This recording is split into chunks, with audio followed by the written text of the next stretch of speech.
Swayam Prabha. Digital India. Educated India.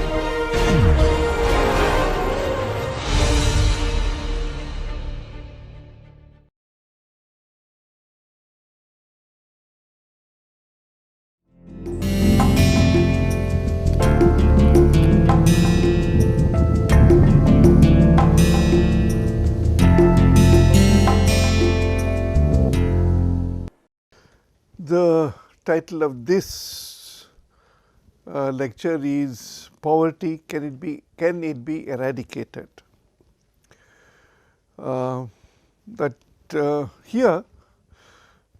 I am concentrating so far when I am talking about the inclusion of tribal communities, inclusion of marginal castes and depressed castes and oppressed castes and communities, of minorities and so on. I was talking about how social inequalities can be mitigated through economic growth and development.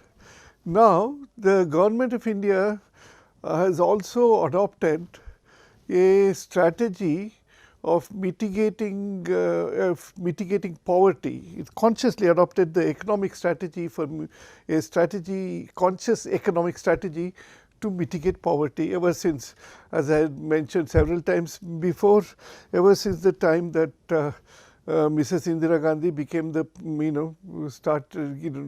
won the election on the program of Garibi Hatao. Now, according to the latest figures available, according to World Bank estimates, the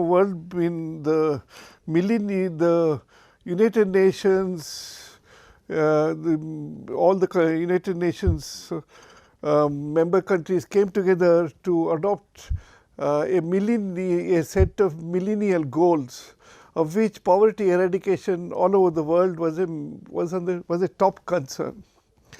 And at that time they said that poverty line, that poverty, any household living below $1.25 per day per head is regarded as poor. That in India it comes to about 80 and 100 rupees, maybe less than 100 rupees per day per head.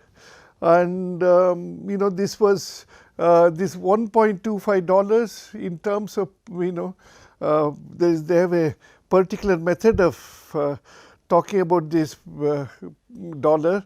This is not on the basis of US dollar, but it's a measure they use considering the kind of goods that are the prices in the country of essential commodities that are available. There is a parity of the amount of the goods that $1 can buy in our country will be different from the amount of goods that $1 can buy in another country, will be much more than the amount of goods that a dollar can purchase in a developed country. So, on the basis of this, they calculate a parity rate of dollar, and then they have calculated that India, the poor in India will be poor all over the world will be those who get less than $1.25 per day per head. On that basis, the World Bank said that India had 23.6% of the population, it categorized as poor in 2011. Now, subsequently the World Bank in 2015 revised its estimate. According to the latest estimate, the government of India said that the World Bank said that in 2012 Indian poverty rate had fallen down to 12.4. 12.4.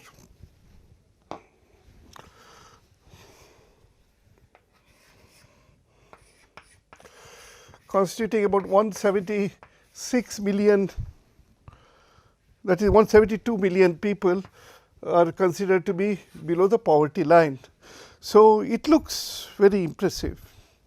Indian government's attempt to reduce poverty, attack the problem of poverty, it looks very impressive. I suppose we should compliment ourselves for this, but in a qualified manner, because $1.25 is just about the basic minimum. When you talk about poverty, it is poverty of poverty is a multidimensional issue, not just a issue of income. Just barely keeping your body and soul alive is not all about poverty. Poverty is about poverty of poor access to good health care, poor access to schools, all right, poor access to decent standard of living, for instance cooking, for fuel, for water, electricity, access to water, electricity, and so on, and basic assets you require to live in a kind of a dignified manner, and therefore poverty has several dimensions, and using this approach to poverty is not just about income, it's also about access to education and so on.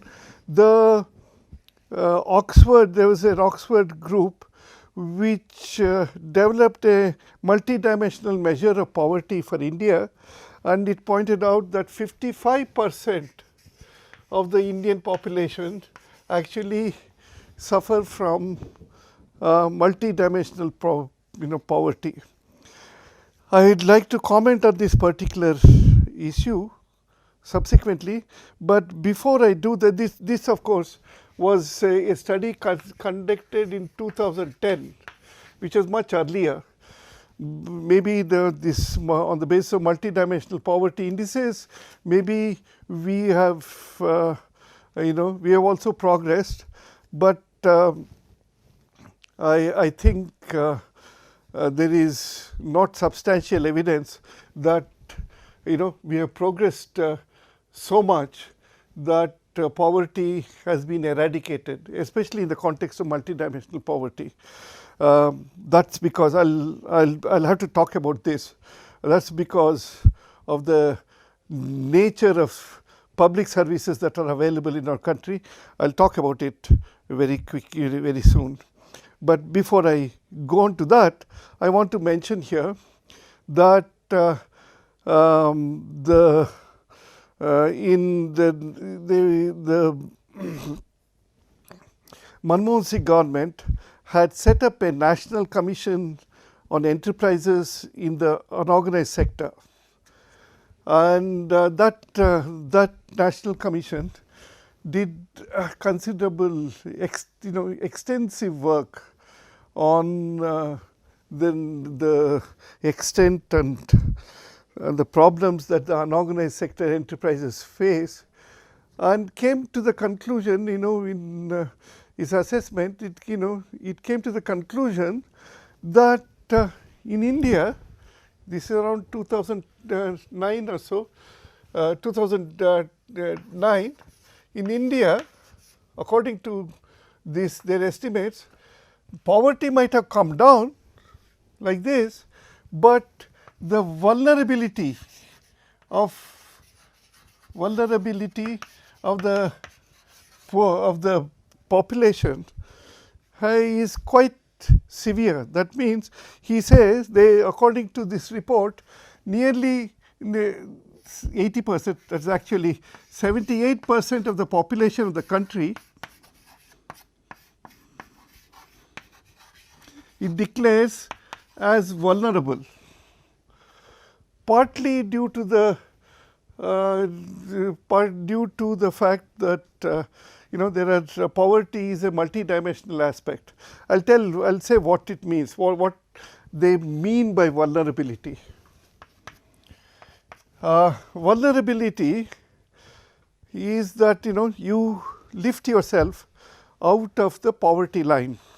All right, the government gives you a pair of bullocks, all right, or a buffalo to rear, all right, and then you use the buffalo, you feed it, and then it yields milk, and then it also yields another offspring, and then you have not one buffalo, two buffaloes, and you progress and you lift yourself. Your income goes above whatever $1.25 or what have you. But then if some unusual expenditure occurs in your family, say there is an important religious festival you have to perform, or say that you have a health casualty in the family, you have to show your spouse to a doctor or so on, the expenses that are involved will be so huge that the family, the household which had risen above the poverty line earlier slips back into poverty, especially if if the main earner of the household, if he or she falls ill, then what happens is that he has to take leave, he can't work. If he is a casual laborer, he can't go out and work, and because of that his family has to starve, and his capacity to earn may be debilitated. If he has some asthma, or if he catches some kind of an occupational disease, all right, then his capacity to do hard work diminishes, and he will slip back into below the poverty line. This can happen even to an industrial worker who is working in the informal sector. If he takes leave for a few or a longish period, he may be sacked, and somebody else may replace him, and he may find it difficult to get back into a job for quite some time. So as a result, what happens is that the household which had moved up above the poverty line may slip back. It's a very steep climb beyond the poverty level, so it may slip back. So what this commission, National Commission on Enterprises in the unorganized sector, says is that we should really be considering the proportion of population which is vulnerable, which is considerable. All right. In spite of our development efforts, if the nearly 80% of the population is in this position, then what kind of inclusive development, what kind of equitable development that has taken place? That's the question that they ask. In fact,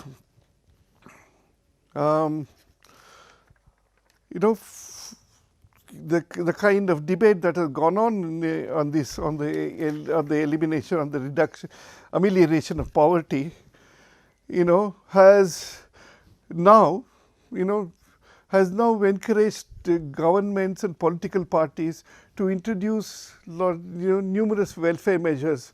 For instance, not only one of the measures, one of the laws that the UPA government brought in 2003 was the National Food Security Act of 2013, which guaranteed subsidized food for nearly 2/3 of India's population.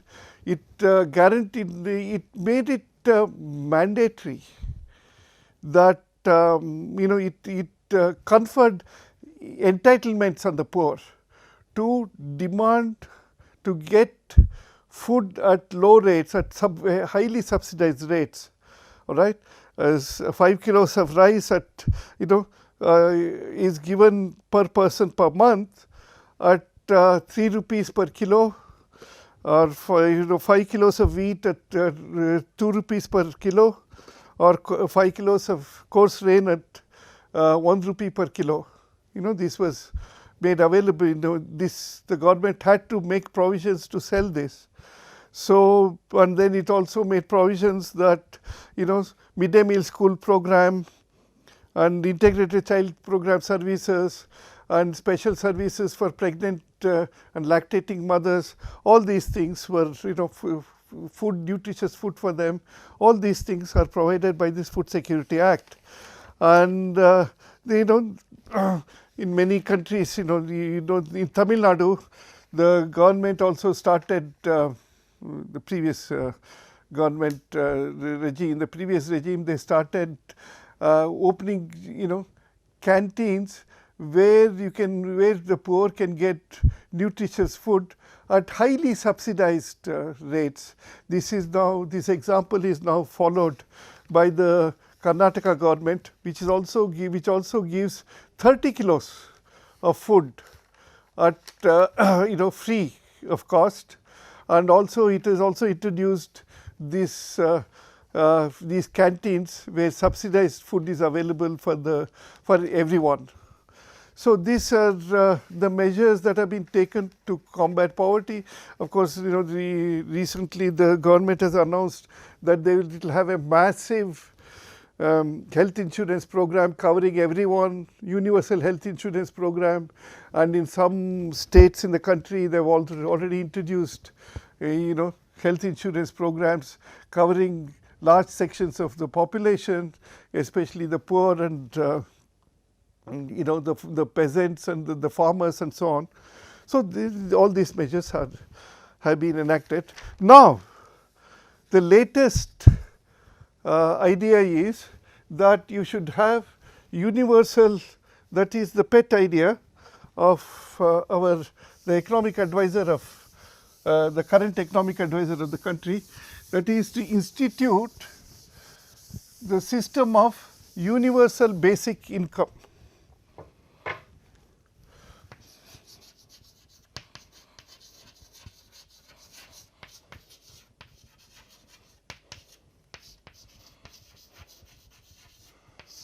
That is, everyone, irrespective of what he is earning or what he is capable of earning, is given a basic income that ensures that she or he can live,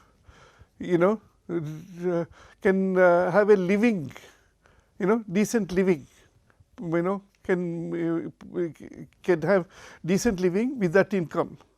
This idea of universal basic income has been introduced in one of the, I think it's in Finland, I think, I'm not sure, or in one of the European countries has already been introduced, where this is because now the governments are finding it, now we are in the era of jobless growth. And many of the old jobs, old occupations and jobs such as old employment opportunities are shrinking. So in this era of jobless growth, how do you, when people don't have jobs, how do you expect them to survive? So these governments are thinking of introducing universal basic income to combat poverty. Now I don't know whether this will actually come through, but even if it comes through, I think poverty is a more complex subject than these economists make it out to be. Poverty is multidimensional, as that Oxford Institute has, which developed this multidimensional index, points out. But more than that, poverty is also a relational issue of relationships, all right, and issue of culture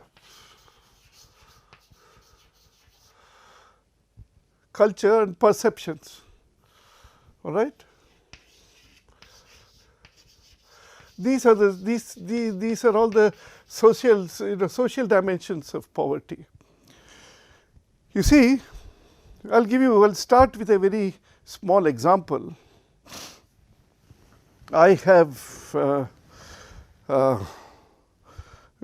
poor people can come from any caste.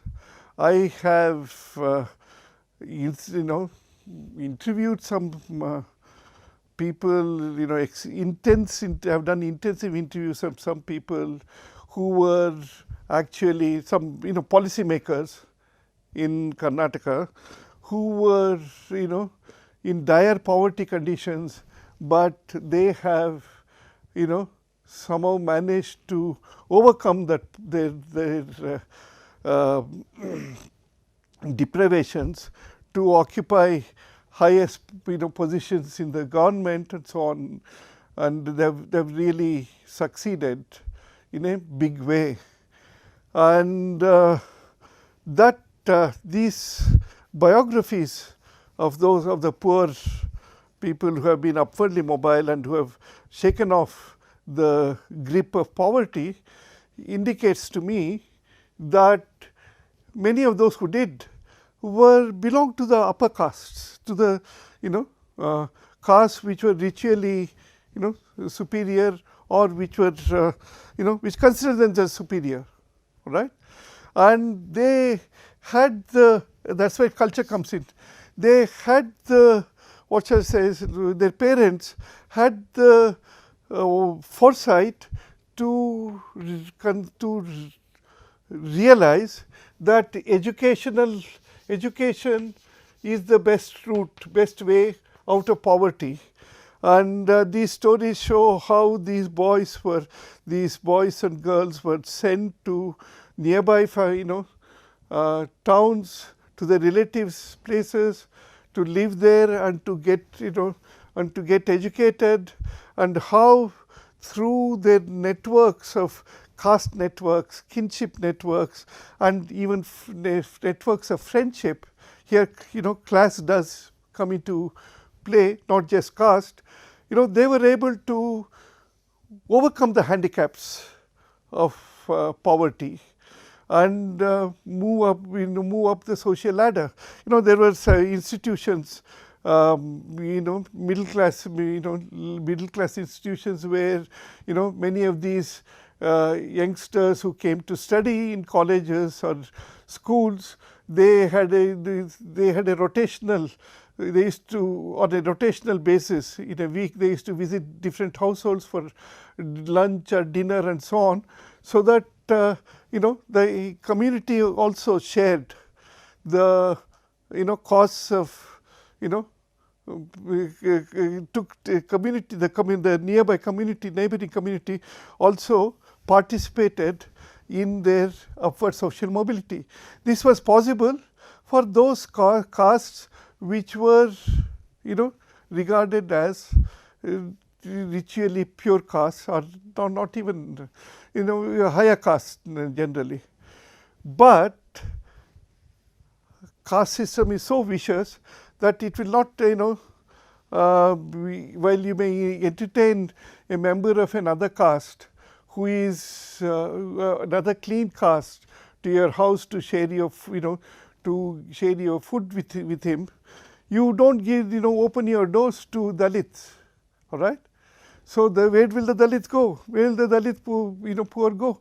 So what I'm trying to say is the network of course, I mean in Karnataka, where I come from, there were these religious institutions which also built hostels.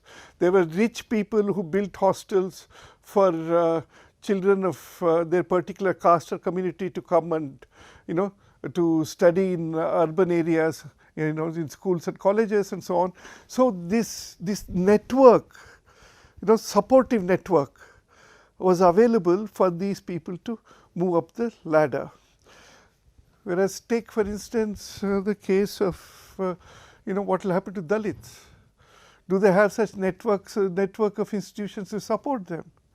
Social institutions, they did not possess because of a variety of factors. all right. And not only that, these also, so what I am trying to say is that if you look at caste as a resource network, all right, it works wonders for the higher castes. In my study of entrepreneurs in Faridabad, I realized that some of the entrepreneurs can never fail, because they had, even if they fail, they can recover and then become successful, because they can bring into operation their caste and kinship networks to get a big loan from a nationalized bank to overcome their troubles and start all over again. This used to happen. And of course, the bigger entrepreneurs, many of them belong to business families. Even if they fail once, they can always succeed the next time. So they had this cushion, what the social cushions that were available to them, whereas some of the castes down below did not have these networks and institutions. How will they, they will find it much more difficult to climb up the social ladder. And then, of course, now we say that the reservations policy has been enacted, and special programs for building hostels and then training facilities for children of the Dalits and oppressed castes have been built. The government has done has taken initiative in several areas. But then the point is that even then problems remain. How? It's a cultural problem. If, for instance, through reservations, if somebody goes to a medical college or an engineering college, all right, and if he belongs to a low caste or a remote tribe, what happens is that he'll feel culturally alienated. He will have psychological problems, and then he will not have the supportive structure of friends who shared his background. You see, if you want to know why the background is important, is you just read Obama's autobiography, that is American President Obama's autobiography. He says his autobiography shows in his school days how he decided to identify himself with the blacks, because of course he was of mixed parentage, but he was more black looking than Anglo-Saxon. Therefore, he started identifying himself with the blacks, not only for ideological reasons, but that culture encourages you, that culture of friendship, that network of friendship that you have encourages you, supports you when you're, when you're feeling, when you're finding it difficult to cope with the stresses of the competitive exams and so on. So, what's important also is the ecology, social and cultural ecology of the institutions into which, especially educational institutions. What is important is that, of course, these those from the oppressed castes, don't have this support. The government has given them these facilities of reservations and all that. And when they enter, but reservations do not solve the problem, but create new problems. How does it create new problems? When they enter educational higher level education institutions where competition is severe, quite often they find the environment of those institutions quite intimidating, because and then they find that they don't have a support structure of friends and well-wishers who can sort of lift them up encourage them when they are feeling out of sorts, all right, who can sort of give them advice, counsel them on what to do if you are finding certain subjects difficult, why don't you take up other subjects, or why don't you, the options that you have, they can explore other options for them and offer advice and all that. This is what networks do. So, lacking such networks and lacking such support systems, these young men and women feel alienated. That's exactly what happened with when Mr. Vemula of Hyderabad University committed suicide. This was what he left behind. He said that he did not have the support structure. There was no support structure to prevent this young man from committing suicide. That that there also ought to be a particular kind of ecology, that was missing. How do you create that ecology? How do you create that cultural ecology? These are all very big questions that and also there's a very serious problem. Another serious problem, because poverty is multidimensional. I said poverty also comes in different forms. A woman who is this is recognized by this was recognized by the Government of India, which conducted a census to not only determine to not only record castes, enumerate castes in the country. This was in 2011. It also tried to identify, draw a poverty line. Who are poor? It had to judge. And in the course of these investigations, the questionnaire that designed wanted to explore different types of poverty. For instance, it did not go into the details that into all the details that I am mentioning. It went into some. For instance, it found that a female headed household,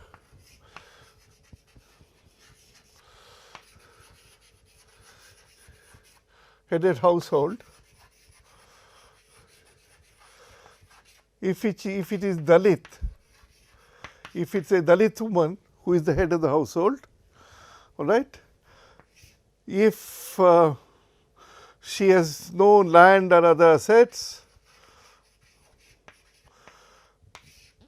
no earning member, no able-bodied earner,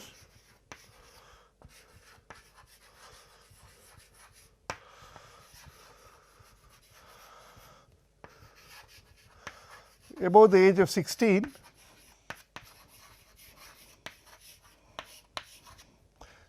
years, she is regarded as the most vulnerable, right. Definitely she should be included under the poverty line, right. But now what happens when it comes to a displaced tribal who is, let us say, a victim of a nausea of the Narmada dam in the project. He does not have language, he has language problems, he is located in an area where his language is not spoken, all right. He has to bring up his family, and the kind of problems that he faces in a new setting is quite different. This woman may be comfortable in her village where she is where she might have even found found people who employ her, who give her a living wage, all right. What about an oustie or a migrant who has come into a particular village, all right, of a particularly low caste? And even among the Dalits, there are some Dalit communities which are which have now built up a tradition of education, of giving emphasis on education in the household, in the family. But there are other community, and they have, got the benefits of reservations. But there are others who are much more deprived, who are in more, what shall I say, particularly occupations which are considered very menial occupations. What about those people, all right, who may also be regarded as Dalits, but who may also be considered as scheduled castes, but their cultural capital may be less than the cultural capital of the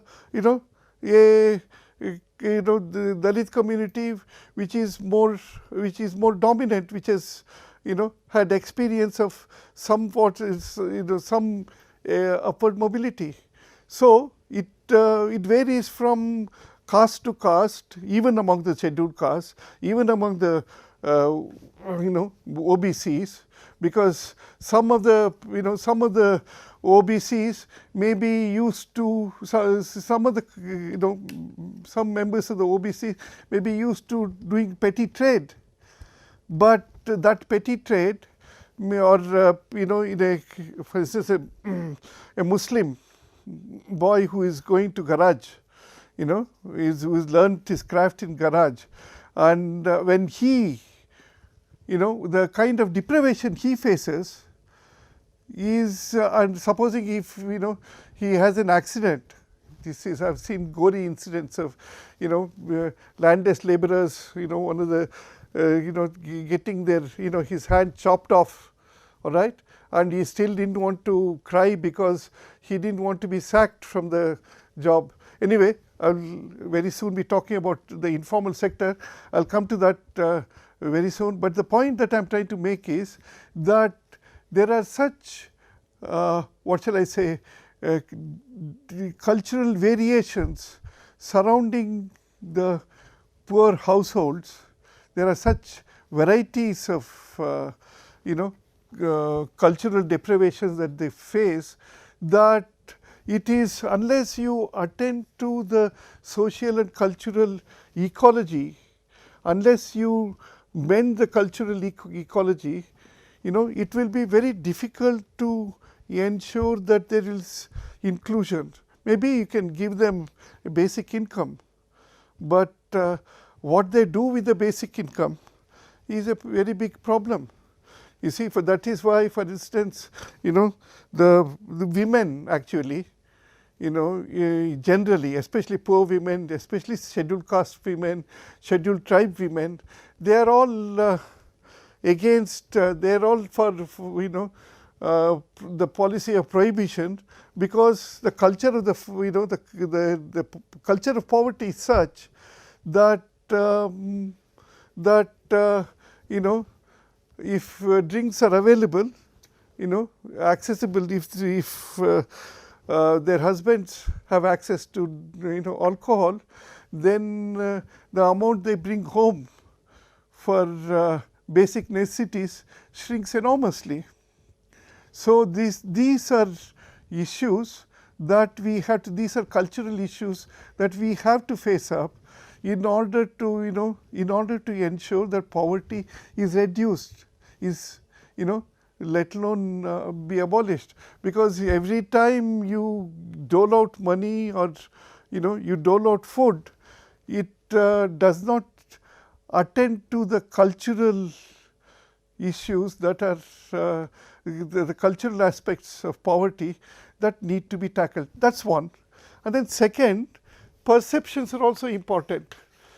You see, perceptions, we talked about vulnerabilities. Now, especially today,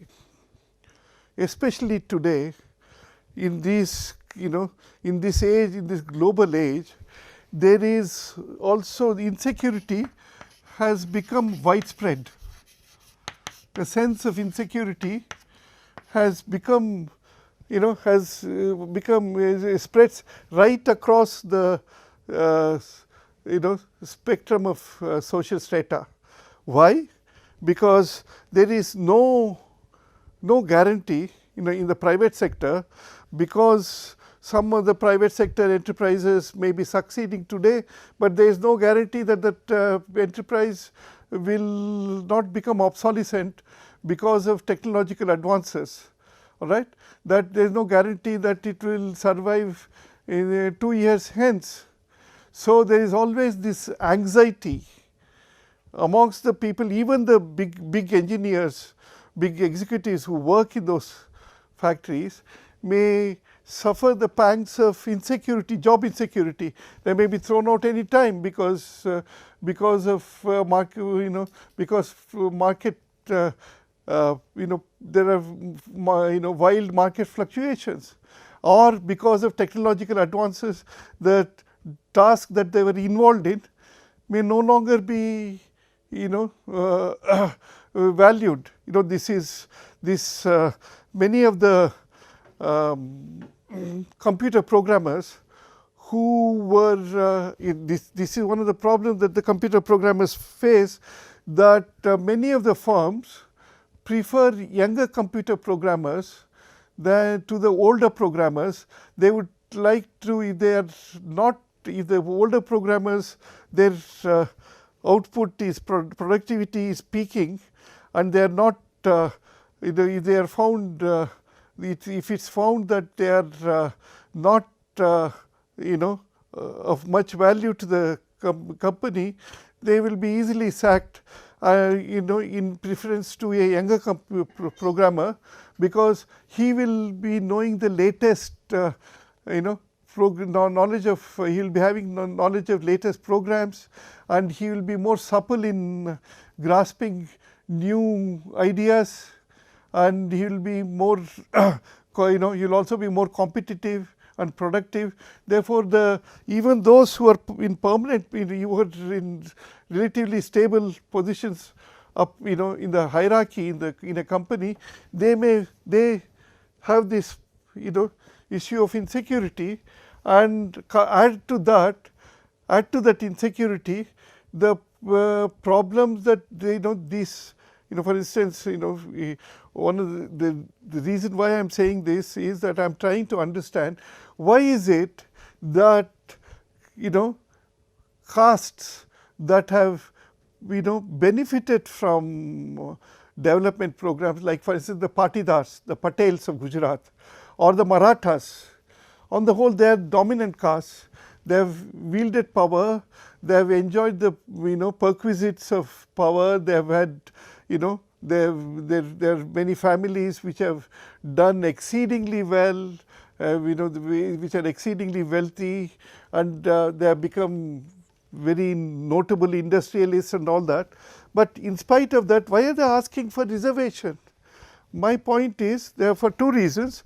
One is that while some of them have climbed up, it's not as if the entire community has been able to reap the benefits of expanding economic opportunities. And also they find that jobs in the government, government has become very powerful, which are the jobs in the government are close to them, because there are reservation quotas. So and in addition to that, their expectations of their standard of life, their cultural standards, their culture makes them accept certain style of life which may be considered as luxurious for their poorer cousins. So, as a combination of all these factors, this anxiety sets in, the perceptions. So, what happens is they are also asking for reservation quotas.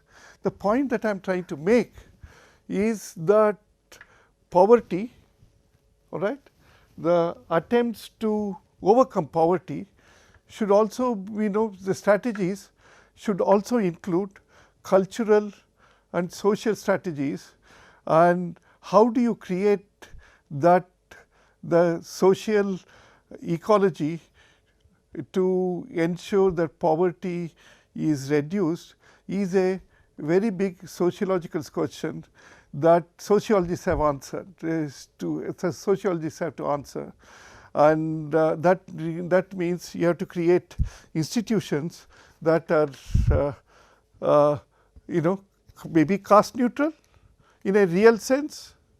That is that maybe institutions which which sort of internalize the idea of equality, all right, what the idea of one man, one value that Dr. Ambedkar said, that to come up for that to happen, I think we should move towards a casteless society, which is not really on the cards. This is not really likely to happen in the near future. Now, with the remaining time that's available to me, I will also link up this poverty issue with the economic structure. I think in order to have caste-free institutions, in order to have social milieus in which these caste disabilities do not function, I think there are 2 or 3 paths we can explore. One is that that's the most as I think it's very important. That is that I think we need to change our strategy of promoting equality. Why do I say that we should change our strategy of promoting equality? It is because this method of providing reservations has it was necessary at one stage. Now it is producing several counterproductive trends. All right. First, one of the first things that's happening is that this reservation policy, gives affects the psyche, of people in one way. First of all, it heightens caste. The approach that we have followed so far heightens caste and community consciousness, whether it is you're Muslim or Hindu or whether you are a tribal community, all these identities become very important. So we entered the era of identity politics. We have entered the era. This has been there for a long time, but this has become identity politics has become more intense. And in this era of identity politics, what really, I'm afraid, it is likely to act as a constraint on growth, because if you look at people used to say that you should they used to be against the criterion of merit, right, in selecting people for jobs, in admitting students to various college educational institutions, higher educational institutions, and so on, with some merit. That idea that merit is iniquitous and merit is culturally loaded is an accept. I buy that idea. I accept that idea. But now the issue is that it does not promote a sense of team spirit that is required for collective task of the government or public, or in other public institutions.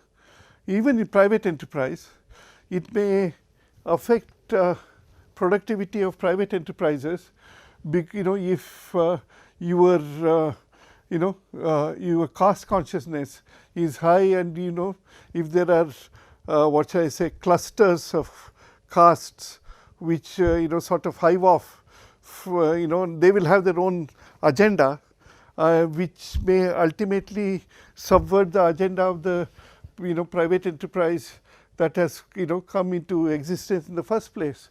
That's one. The team spirit may be weakened. And then second, what's important is that this kind of caste based reservations also inculcates a sense of what shall I say, a sense of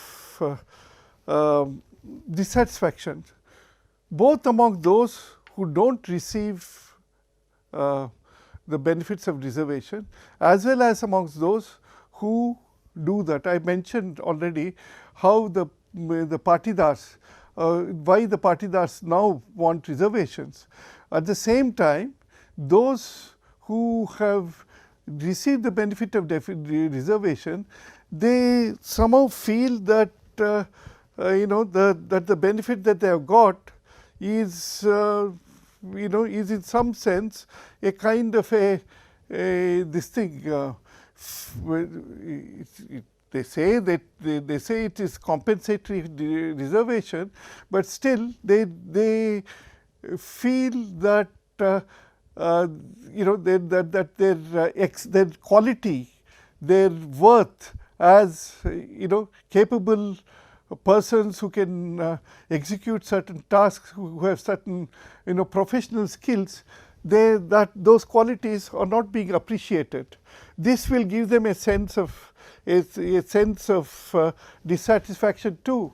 So there is a sense of as a consequence, what happens is that there is in terms of morale of institutions, when they have public institutions, it definitely sort of depresses, the morale is such that it depresses performance all round.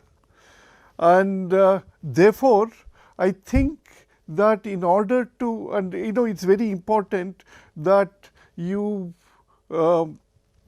ensure, one of the main aims of reservation was that the talents available among the depressed and oppressed communities are also drawn in to the process of national development.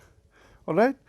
So this being the case, that you have to inculcate the team spirit, the collective spirit that is needed for these public institutions to make an effort at nation building, to excel in order to advance the cause of the nation. That kind of, we are talking about nationalism, this kind of team spirit at every level is necessary. This nationalism should be articulated in the form of team spirit at every level. Unfortunately, unless there is unless we now start pursuing excellence and rewarding people on the basis of excellence too, all right. I am afraid that the hidden talents, the potentials of that obtain amongst the oppressed castes and communities cannot be fully tapped. And for this, in order to to highlight my point, all that I want to mention to you is about look at the Indian cricket team. That I know, I am aware that this is not a very good example of, after all, it is in the area of sports, all right. In the area of sports and games, in some way it is entertainment, but yet look at the achievements of the Indian cricket team as competition has increased, intensified. Indian cricket team has become the best in the world, and it has in the stars of the Indian cricket team are no longer the upper caste urban urban upper caste, young men. It's a united team consisting of people from both urban areas and the smaller towns. It consists of people belonging to the minority communities, the OBCs and the upper caste. So there is a mingling of all these representatives of all these castes and communities, as a result of which there is that keen sense of competition, and this keen sense of competition drives them to to perfect their skills, whether it's in batting or bowling or fielding. And of course, they are rewarded sumptuously for the display of their talents or their excellence. And because of that, Indian cricket team, in fact, as Rajdeep Sardesai mentions, it's an example of democracy, Indian democracy at work. All right, is one of the best examples of Indian democracy at work.